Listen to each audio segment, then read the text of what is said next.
పిల్లలకి memory verse? ఏరా? With action. Very good. ఇంకా fingers. Very good. Bread and chop. Very good.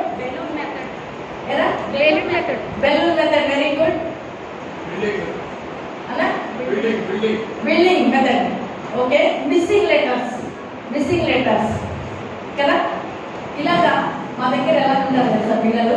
ఈ వారం నేర్పించింది రేపు ఇంకొక వారం కొత్తది నేర్పించకపోతే ఇంకా స్టార్ట్ చేస్తారు. అమ్మగారికి ఏంటి ఇట్లా నేర్పించారు అని అంటారు. కొత్తగా నేర్పించాలి. అదేవిధంగా యాక్టివిటీస్ కూడా కొత్తగా ఉండాలి వాళ్ళకి. పాతది చెప్తే ఇది ఆల్రెడీ మేము చేస్తాం, మేము రాము అని అంటారు. అర్థమవుతుందా? మెమరీ వర్స్ అనేది వాళ్ళ పిల్లల మైండ్ లో అది నిలిచిపోవాలి. అందుకే ప్రభు చెప్పాడు, బాలుడు నడవలసిన త్రోవను వారికి నేర్పము, వాడు పెద్దవాడైనప్పుడు దాని నుండి. ఇప్పుడు మన పిల్లలుగా ఉన్నప్పుడు మన దగ్గరకు వస్తారు. కొంతకాలం అయిన తర్వాత కాలేజెస్ కానీ హై స్కూల్ స్టాండర్డ్స్ కానివ్వండి ఇతరత్ర వాళ్ళ దగ్గరికి వెళ్తారు. అప్పుడు వెళ్ళినప్పుడు మనం వాళ్ళ దగ్గరికి వెళ్ళగలమా? వాళ్ళ సందర్శనకి రాగలరా? రాలేరు. కానీ ఇప్పుడు వేసిన ఆ విత్తనము అప్పటికి ఫలిస్తుంది. ఎప్పటికి ఫలిస్తుంది? వాడు పెద్దవాడైనప్పుడు. త్రోవ నుండి తొలగిపోదు. ఇంకొకటి ఏంటంటే మెథడ్, సండే స్కూల్ ఎక్కువగా పిల్లలు యాక్షన్ సాంగ్స్ తో స్టార్ట్ అవుతుంది. కానీ చాలా మంది యాక్షన్ సాంగ్స్ చేయడానికి సిగ్గుపడతారు. నేను చేయక్కర్లేదు, మీరు చేస్తే చాలేరా అంటారు. అది తప్పు. ఎగరాలి. నా వయసు 55 సంవత్సరాలు. బ్రహ్మాండంగా ఎగురుతాను నేను. నిజంగా ఎగురుతాను. వాళ్ళతో పాటు ఎగురుతాను. ఏం అలుపు రాదు, ఏం ఆలస్యం రాదు. ప్రతి ఆదివారం 20 పాటలు వాళ్ళకి, పాతవి కొత్తవి అన్ని కలిపి 20 సాంగ్స్ వాళ్ళకి నేర్పిస్తూ ఉంటాను. 20 పాటలు పాడి యాక్షన్ చేయాలంటే చేయగలరా? కష్టమా? కష్టం అంట, కానీ చెయ్యాలి.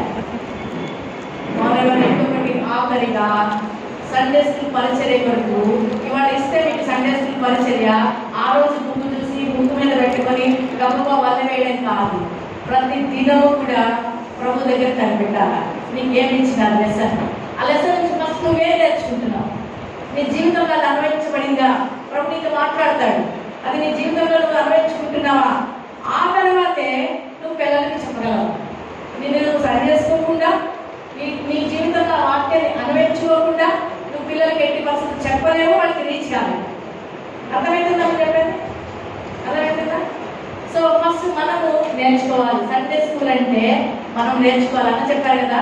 టీచర్ అంటే ఎప్పుడు కూడా లెర్నర్. అంటే టీచర్ అంటే ఎప్పుడు కూడా లెర్నర్.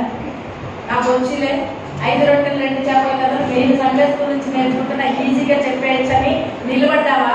ఇచ్చేసాను. వాడు పట్టుకుంటాడు. అర్థమవుతుందా? చిన్నపిల్లలు ఎప్పుడు కూడా వాళ్ళు మనం చాలా జాగ్రత్తగా అబ్జర్వ్ చేస్తాం. అది ఎంత చక్కగా అబ్జర్వ్ చేస్తారంటే చిన్న విషయాలు పట్టేసుకుంటారు వాళ్ళు. కాబట్టి మనము మొట్టమొదటిగా ప్రభు దగ్గర వారమంతా అడగాలి. ప్రభా, వాళ్ళ ముందు నేను ఎలాగ నిలబడాలి? నా ప్రవర్తన ఎలా ఉండాలి? నన్ను సరిచేయండి, నాతో మాట్లాడండి. ఆ తర్వాత వాళ్ళతో మాట్లాడడానికి నాకు అవకాశం ఇవ్వండి అని నేర్పించాలి. మొత్తం 7 సంగతులు మీకు చెప్పాను. 7 సంగతుల్లో ఏ 2 పాటించినా మన పిల్లల దగ్గరికి రీచ్ అయిపోతాం. మా పరిచర్య కొరకు ప్రార్థన చేయండి. మా దగ్గర పిల్లలు ఉన్నారు కానీ సరే వెళ్ళి పిలుచుకొని రావాలన్నమాట. రోజు కొట్టాలి, ఏం పర్వాలేదు. ప్రభు మాకు ఒక నిరీక్షణ ఇచ్చినాడు, ఏదో ఒక నాటికి వాళ్ళందరినీ మాకు ఇస్తాడని. మా పరిచర్య కొరకు ప్రార్థన చేయండి. అదేవిధంగా అనాథ పిల్లల మధ్య పరిచర్య చేయాలని ఒక ఆలోచన ఉంది. దాని కొరకు కూడా ప్రార్థన చేయండి. దేవుడి మాటలు దీవించాలి.